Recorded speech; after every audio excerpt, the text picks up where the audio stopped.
You see, loyalty is not a concept that is absolute. In life, things lie side by side. You have to be loyal.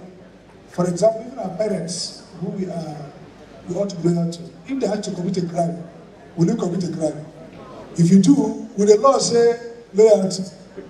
So we see our brother, the senator, who wanted to save her daughter in London, which is a normal fatherly sympathy, correct, as a father.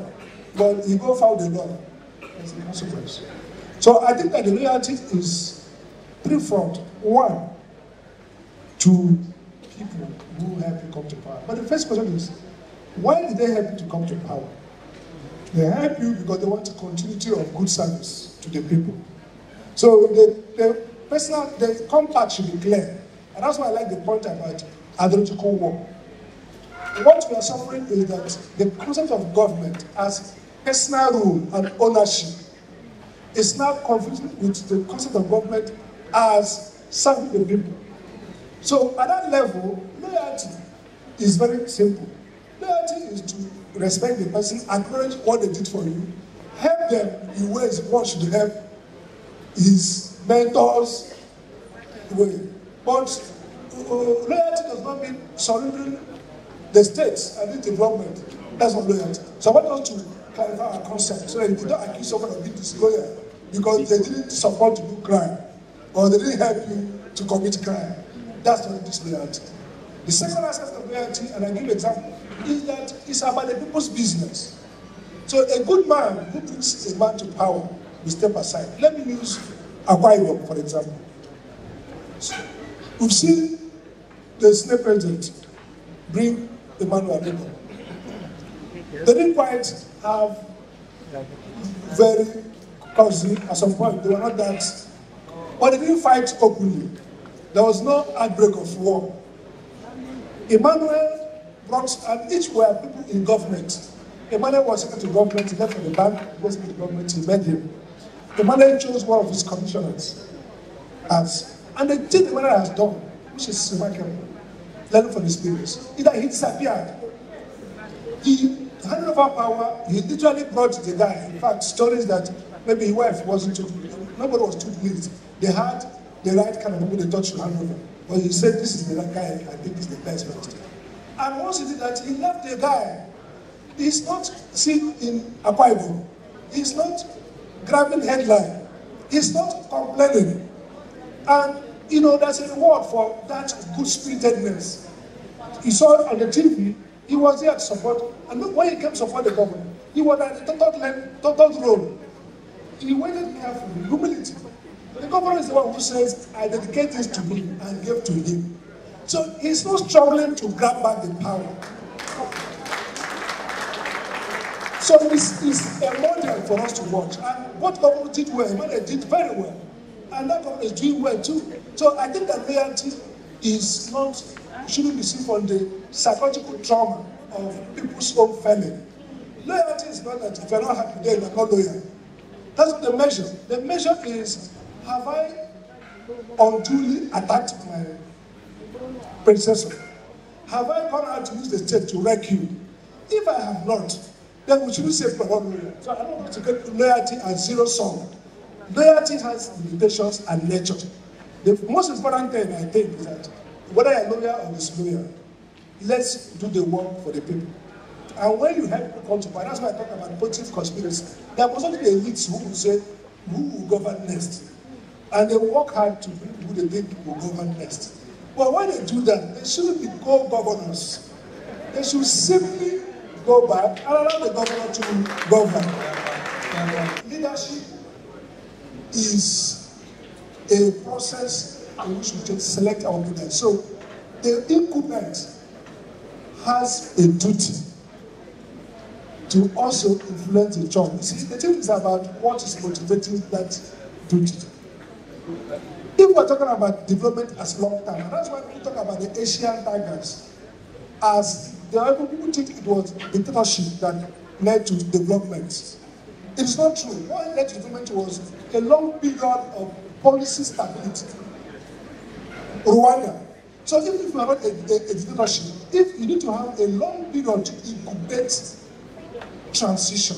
So assuming Rivers now develop a 20-year plan for development, rural, agro, education, everything. It's a common vision. If I'm the governor, and this is why in other countries, people select deputy governors, chief of staffs as possible replacements.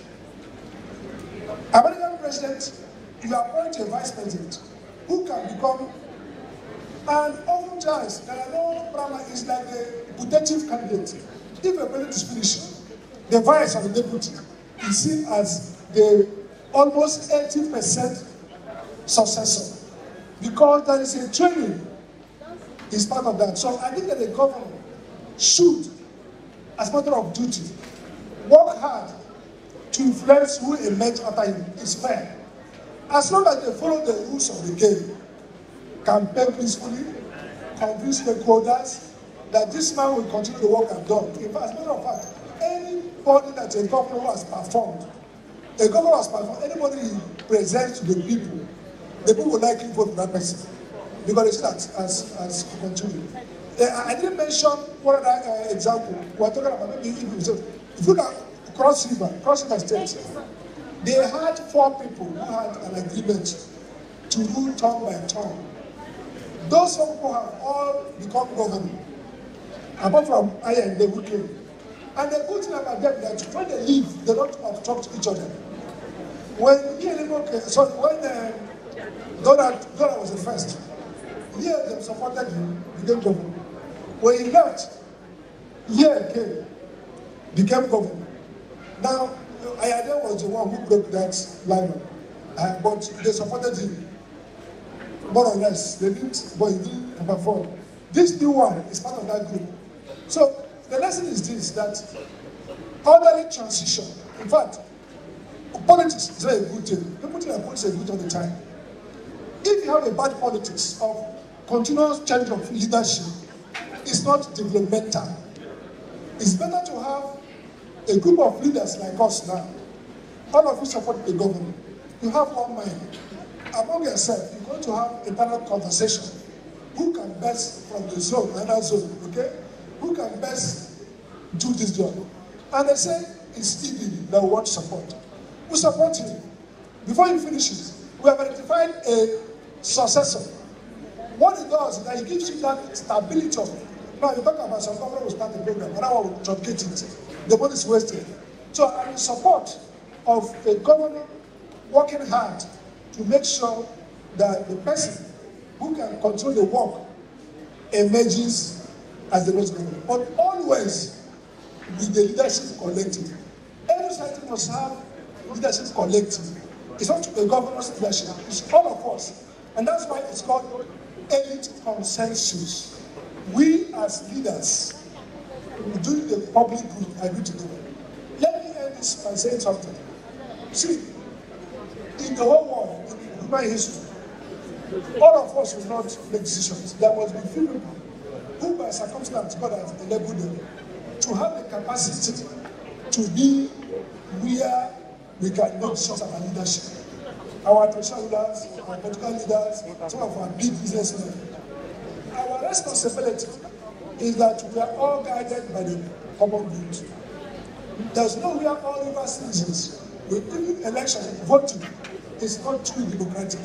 Some people vote following their families, that's correct. Some follow their leaders who are behind them financially. So what matters is that at every time, the people who have the power are well motivated to focus on the good of the community. So the governor should play politics naturally, just like the president of Nigeria. He should have interest in who succeeds him. And if he wants the law of the country, electoral fair election, it's legitimate to bring their successor from their own group. But the question is, it's always about the people. And the people have the right to reject that person and vote him out. That's